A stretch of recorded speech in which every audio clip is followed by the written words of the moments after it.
What's up everybody, my name's Danny and this is my brother Dougie. Today we are going to be building the LEGO Star Wars UCS A-Wing. This is set number 75275 with 1,673 pieces, recommended for ages 18 and up. We have another UCS 18 plus set here. I'm very excited to get this thing built. On the back of the box we have a really nice diagram. We have that beautiful plaque with the sticker and a couple of side angles as well as the dimensions. As for minifigs, this set will just come with one, which is the A-Wing pilot right here, and this is really just going to be meant to have on display. So I'm really looking forward to the accuracy of the model. I'm really excited to see what kind of build techniques they use to accomplish that. So let's get right into the build. Instruction manual. For UCS sets, I really do like when they don't have stickers, but I think this will just add an extra level of detail.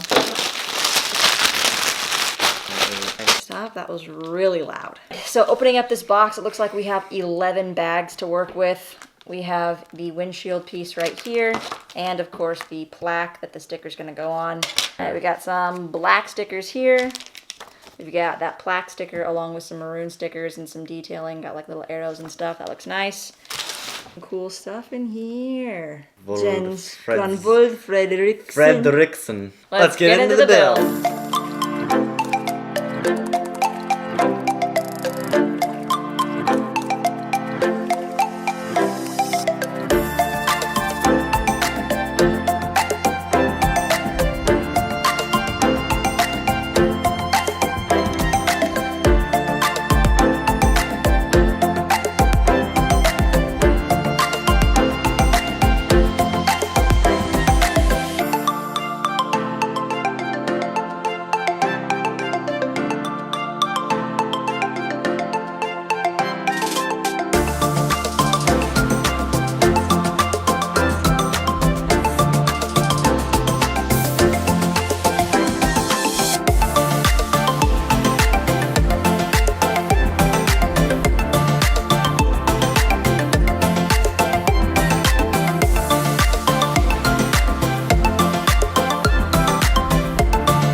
What's up everybody? I had to kick Dougie out because we realized that he's not actually old enough to build the set.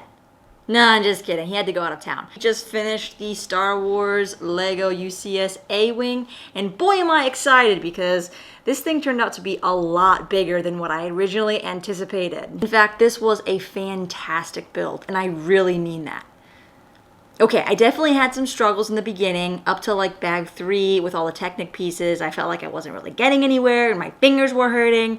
But by about bag 4 or 5, once I got to the LEGO studs and more of these regular outside pieces, I felt like the whole build just really flew by. And I found myself saying like, wow, every 3 minutes. That being said, the difficulty for this set was definitely more so in the expert range. If I were to rank it based on beginner, intermediate, advanced, I would definitely say this is rightfully in the 18 plus category. Not to say that it would be impossible for say a 10 to 12-year-old to actually put the set together, but I would say it may pose some challenges because even I did put a few things together incorrectly and had to go back over and fix it. Total build time for the A-Wing took me about 8.5 hours, and I did that in 3 different sittings, but I'm sure some builders out there could do it a lot faster. But I really felt like there was a big payoff in the end. Like I said, because this ship is a lot bigger than I anticipated, it actually has a genius design that is simply connected from one attachment piece at the bottom, and you can display it from 4 different angles.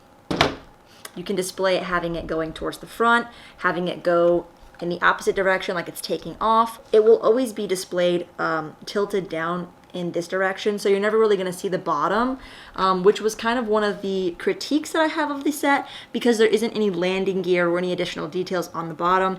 But like I said, it doesn't really matter because the set's only ever going to be displayed with the top part facing towards you. Considering Star Wars Lego has already created a UCS set for the B-Wing, for the Y-Wing, and for the X-Wing, it did seem like a good choice for Lego to actually go ahead and build this UCS A-Wing set.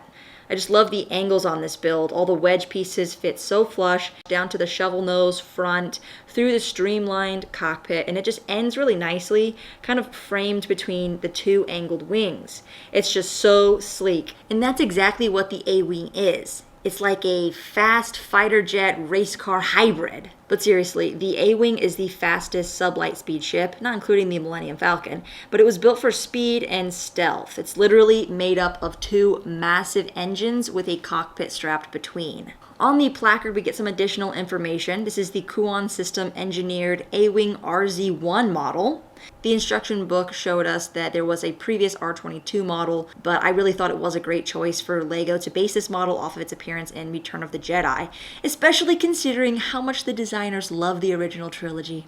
The main difference of the two A-Wing designs is, of course, the twin weapon system on the side. As opposed to the older model's single cannon, this A-Wing poses the Borstel RG-9 laser cannons and the Dymetech HM6 concussion missile launchers. Those, of course, being up here towards the front. I wasn't actually sure what these were initially, thinking that both of these were separate weapon systems, but these are actually the laser cannons and these are the concussion missiles. Also, I just love the way this piece slides in there so subtly. In fact, these side hulls were actually my favorite part of the build, and it maybe showed me that I had made a few mistakes earlier, but I was able to fix those. The intro to the instruction manual has a great Q&A section, and I learned that this canopy piece was custom molded just for this set, and there was supposedly supposed to be 2 sets of stickers in case you messed up the first try, but I only got 1, and I think I did a pretty good job of getting those laser straight.